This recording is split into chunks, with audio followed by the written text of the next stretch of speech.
Welcome back, everyone. It has been quite a few series of episodes where we've been just diagnosing some successes in the workplace, some challenges in the workplace. And today, I think we're really excited to talk about psychological safety in the workplace and what that can mean to empower organizations. Are you pumped about this one? I'm super pumped. This is like one of the things I'm the most passionate about that we've talked about on the show to date. Wow. Yeah. That's bold of you to say. And I think there's a lot of fun takeaways for every business, every brand listening right now. So let's just set the stage for those of us that don't know. Psychological safety. It refers to an individual's belief that a team is safe for risk-taking in the face of being seen as ignorant, incompetent, negative, or disruptive.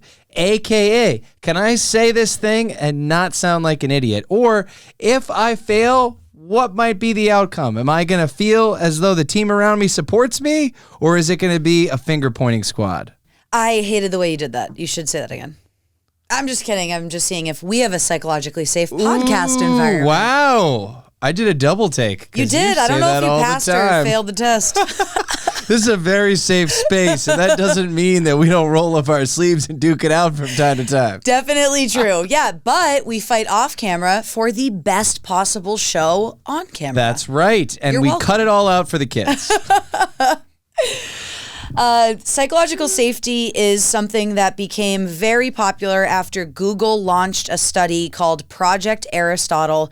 2 years, they studied 180 of their own teams. 2 freaking years of paying attention to this, which means 2 years of investing in this as a company. So put some dollars behind that and a lot of effort. They wanted to find out how to crack the code on what made the most effective team. Before this study, Google execs believed... Just pick the best thoroughbreds. Yes. Put them out on the course and just see what happens. You just need the brightest people. That's it. That's it. Get a PhD with a master's degree. Put them all together. Talent density. Exactly. Just pack them all on the bus. And one of my favorite quotes from the Google article about this was from an analytics people manager at Google who said, "We were dead wrong." At the conclusion of the study, they determined that psychological safety was the number one factor that determined if a team was effective and successful. That is fucking bananas. The ones that followed those in terms of factors: dependability, can you depend on your team to get something done? Structure and clarity, do people know what their roles are or what the tasks are? Meaning, do they have meaning in their job? And is this going to make an impact, whatever they're doing to execute their job function? Well, let's get into it. News team, assemble! Pixar, Daily Show. I am taking the Daily Show. Love the Daily Show. The old Daily Show or the new Daily Show? All of it. All of them. It's my news channel. All right, because people, I don't know, people are talking. Before we dive into our brands, a little bit more on psychological safety. It was a term that was coined by organizational behavioral scientist Amy Edmondson of Harvard. There's a very popular TED Talk on the subject, which, spoiler alert, we might play a clip of in a moment. We sure will. She is really the person who kind of developed this concept, which then Google went and did this study to prove how absolutely critical it is in terms of having a successful team. Thank God for Google. Thank God in this one case. Some of the benefits of psychological safety, you may be asking yourself already. By the end of this, you might know why it's important, but why should you give a shit? Turnover accounts for $600 billion of losses every year. That is an obscene amount of money. For companies that showcase their commitment to and empower and engineer psychologically safe environments, they have reported this in an article by Accenture, 27% reduction in employee turnover. Taking that a step further, 76% more engaged employees. That is an insane percentage.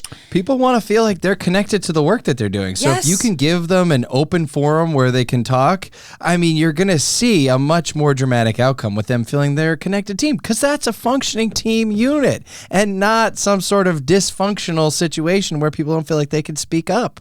And with that, let's play a clip from the infamous TED Talk of Amy Edmondson talking about building a psychologically safe workplace. Have you ever had a question and you look around and you don't ask it? No one else seems to be asking. Maybe you're supposed to know. you think, I'll figure it out later, right? So why does this matter? It matters because every one of these moments, every time we withhold, we rob ourselves and our colleagues of small moments of learning. We are so busy, unconsciously for the most part, managing impressions that we don't contribute to creating a better organization. Diving into The Daily Show and why I picked that brand, other than absolutely adoring the show through its iterations, was really sparked by an episode of Work Life. That's a podcast hosted by social psychologist Adam Grant. He is the author of the book Think Again, Relearning or Unlearning What You Think You Know. He did an episode with Trevor Noah, the current host of The Daily Show, on their secret to creativity. And that was the title. Trevor Noah, he had said, I think this is a quote that we have when he took it over. He said, as Trevor Noah, the guy who eventually won the gig, put it in a 2019 interview with the New York Times, only an idiot would take over The Daily Show from Jon Stewart. And luckily, I was that idiot. He takes over the show. They lose 70,000 viewers overnight. He thinks he kills The Daily Show. So he had to create this new world for The Daily Show and figure out how the show is going to function, where historically, even how Jon Stewart talked about The Daily Show, it was about the host. It was all about the host. Everything was just, it was this inspirational show all centered around this figure. Trevor Noah has taken The Daily Show to the #1 late night show in digital and social media and podcast downloads, which is very impressive. And a big part of how he got there was creating an environment of psychological safety where when he walked into a room, into his writer's room, it didn't stifle creativity. People didn't tighten in their seat and get all nervous because the boss man was in there. And I think we actually have a clip from the Work Life podcast that we can play with Trevor and Adam Grant actually talking about this. Watching you in the room this morning, I was intrigued by a few things. One, I expected a big change when you walked in, and there wasn't a lot that was different, which is a sign to me that you've made it incredibly psychologically safe. Right. Like, people are not afraid of you. Building psychological safety takes time, and you can see it in small moments. There was one that caught my eye in the writer's room. I'm saying that jerky pitch, it was so good. Like, even in the room. That was great, yeah, that went well. The whole idea of burstiness is that when the group has momentum, you want it to keep going. So I wonder why Trevor interrupted it. Is that deliberate? Is that a conscious effort on your part to praise somebody in front of the group, or is that just something that happens spontaneously? Oh, I think that's a subconscious thing, but I've always believed in crediting people where credit is due, especially when you're working in an environment where all of the praise is bound to be aimed towards myself. So why are you taking Pixar? Well, that was a tough act to follow. Quite honestly, I loved this concept of burstiness where they're all kind of just sharing in the raw and him kind of jumping in and sharing credit where credit's due, but creating that environment. Mm-hmm. You know, that warm, that perfect meeting is really what we're talking about here, right? Pixar, animation studio behind juggernaut movies like Toy Story, Finding Nemo, Up, The Incredibles, Cars, Monster Inc., Ratatouille, the list goes on. Pixar is an organization celebrated for their commitment to psychological safety. And in fact, Pixar's co-founder, Ed Catmull, credits the studio's success in part to candor. And now when he thinks about the definition of candor, he looks at it in a sense of people feeling comfortable with truth-telling. The way that they pay this forward, they have what they call the Pixar Brain Trust. The Brain Trust. You're going to like this one. This is where they get together, directors, storytellers, popcorn machine. I'm making that part up. I don't know. They probably have popcorn, right? They get together, they watch an early cut of the movie, they eat lunch, and then they dive into nothing but honest feedback about what's going on and where the issues are. So they already have a process. I got a little clip for you. Now, we usually do live up to them. That's why the films are pretty good. Every once in a while, they're just flaming disasters. Every once in a while, magic happens. What I mean is, there's the loss of the ego in the room. And what you see are ideas going out. It doesn't matter whether they're bad or good. Nobody's clinging to them. They're just focused on the problem. I mean, one of the things I love about that clip is the word choice that he uses. And I think we have to be very specific with the words that we use, thinking about the context of this episode. Flaming disasters. And he described it. It wasn't like there were just every once. It was like, this happens frequently. Flaming disasters. And when that happens, what do? We get a smaller group together. Love that. Smaller group, right? Every once in a while, magic happens. So it's not like all the time we're hitting home runs. I guess I just, you look at Pixar, this juggernaut brand in the space, and like I feel like for a guy in this position here to share, we make some mistakes every now and then, it works out. That's a totally different viewpoint. And if that's how you enter a meeting, you're really setting an opportunity for people to really get going. And he talked about this concept where at some point, when you get into, we could call it a flow. Creatives love using the term flow, and I think it makes a lot of sense, right?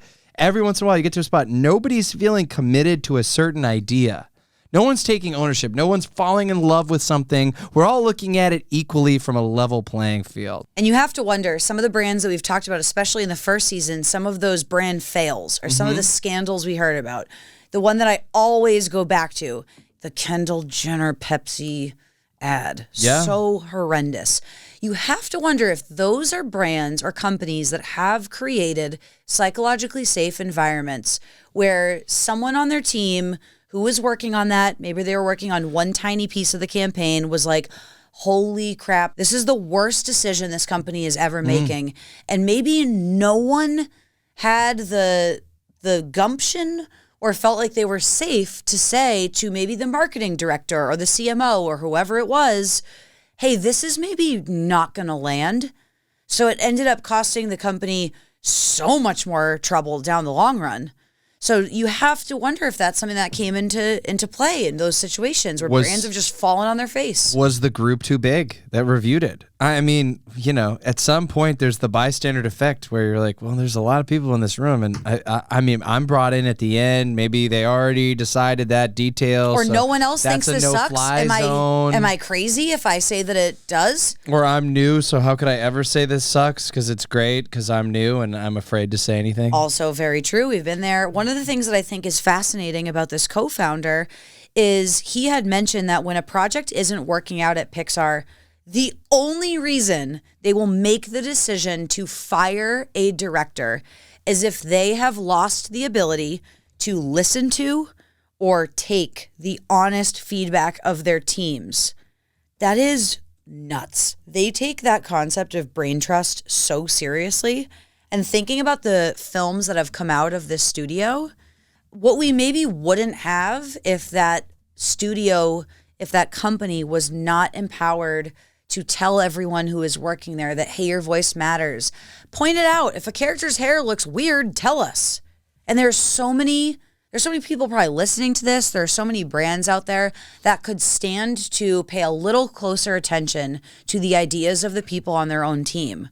We're probably eager to get them out there. Very true. And so many times, we look to solve problems from the outside when really the problems can only be solved from inside. So if we had to talk about any other brands, it's difficult because with this being a newer term, there are not a lot of great pieces of content or case studies on other companies that have found their niche example of how this has worked in their workplace. Daily Show, great example.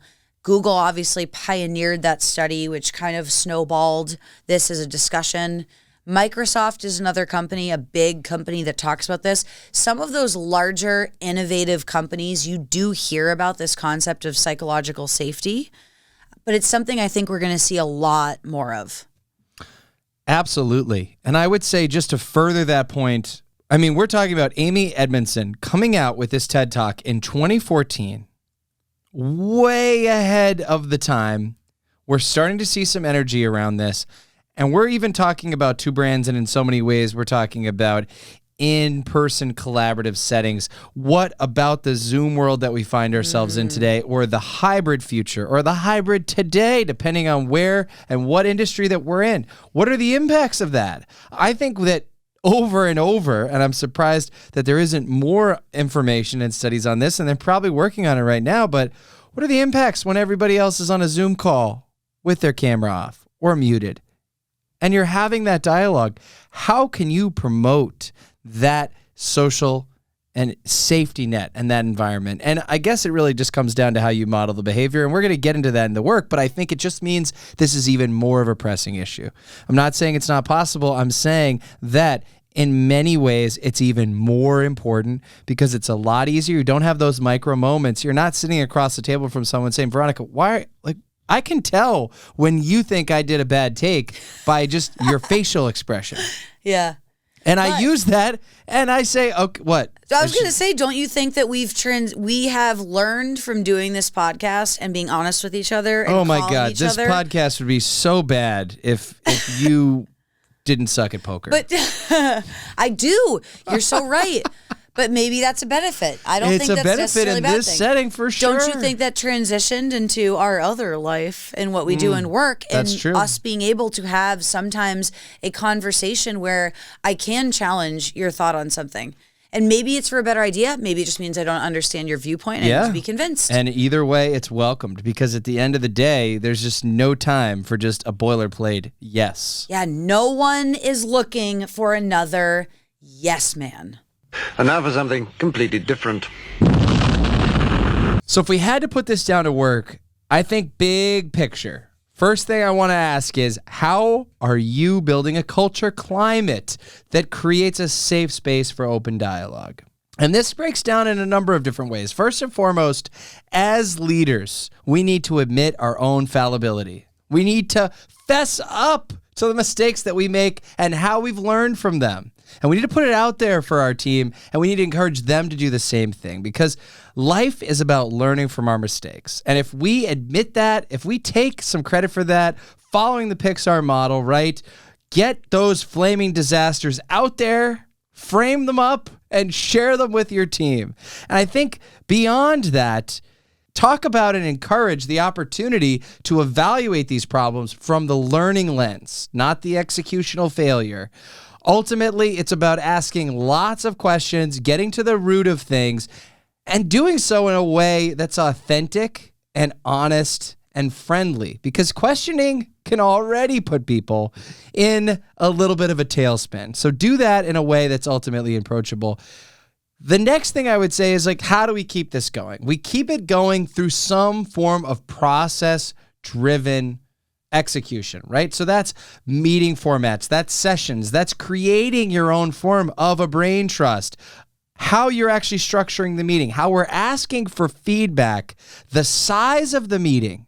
What happens if maybe all of a sudden we realize, you know what, this really isn't ready for this larger group. Let's kick it to a smaller group to evaluate this and bring it further. Whether we do it virtually, whether we do it in person, how that's all structured.